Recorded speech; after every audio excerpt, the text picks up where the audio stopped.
હજી જેની રીતની ખબર ન મળે, કેમ આત્માને શુદ્ધ થવાય તેની પદ્ધતિની ખબર ન મળે, શેરો કેમ કરવો એની ખબર ન મળે, શેરો કરવા માંડે. હા, લોટમાં ઘીમાં શેકવો જોઈએ પેલો, અને પછી ગોળનું પાણી ખાતરનું નાખવું જોઈએ. આવડત વિનાના એક પેલા ગોળના પાણીમાં લોટ શેકી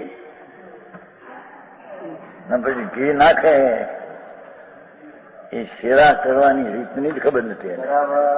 શેરા તો નથી, હલવા. હા, એ બચાવ કર્યો ઘીનો. કારણ કે મોંઘું પડે ઘીને. ઘીમાં લોટ શેકાઈ જાય તો લોટ પી જાય ઘી, પછી ગોળ કે સાકરનું પાણી નાખે તારે શેરો થાય. હલવો હલવો કે તમારે એની હિન્દી. હા હા, પણ એમ આવડે નહીં. અને ઘી બચાવવા માટે પાછળથી ગોળના પાણી નાખવા કરતા પહેલા નાખવાના લોટમાં શેકો ને,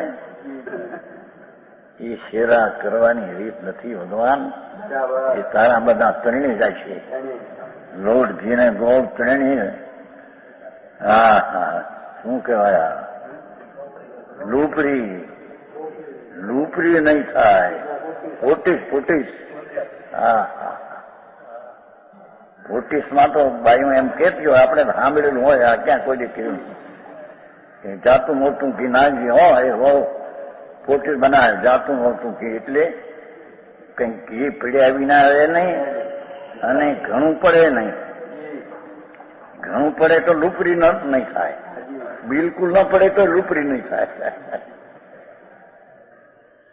એમ આત્માના અનુભવ માટે કે છે કે તું અનુરાગ ને પરની અપેક્ષા રાખીને આત્માને સાધવા જા, એ આત્મા નહીં શોધાય. બરાબર. હા હા હા. તથાપિ કહાનવાણીના અંકાયે મૂલ્યના કદી. તથાપિ માતવાણીના અંકાયે મૂલ્યના કદી. પરમ કૃપાળુ પૂજ્ય સદગુરુ દેવનો જય હો. પ્રસામૂર્તિ પૂજ્ય ભગવતી માતનો જય હો. જીનવાણી માતનો જય હો. પરમિત્રાગ દિગંબર જૈન ધર્મનો જય હો.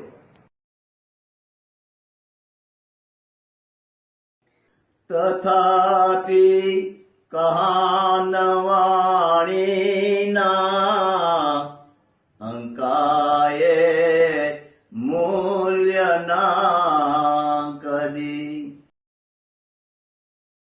તથાપિ માતવાણીના અંકાયે મૂલ્યના કદી. પરમ કૃપાળુ પૂજ્ય સદગુરુ દેવનો જય હો.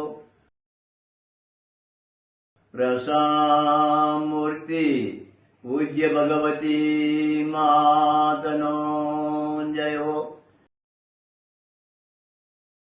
જીનવાણી માતનો જય હો. પરમિત્રાગ દિગંબર જૈન ધર્મનો જય હો.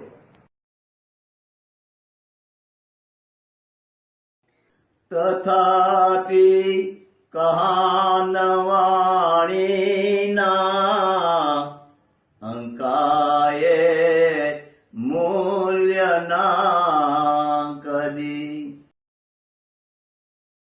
તથાપિ માતવાણીના અંકાયે મૂલ્યના કદી. પરમ કૃપાળુ પૂજ્ય સદગુરુ દેવનો જય હો. પ્રસામૂર્તિ પૂજ્ય ભગવતી માતનો જય હો. જીનવાણી માતનો જય હો. પરમ મિત્રાગ દિગંબર જૈન ધર્મનો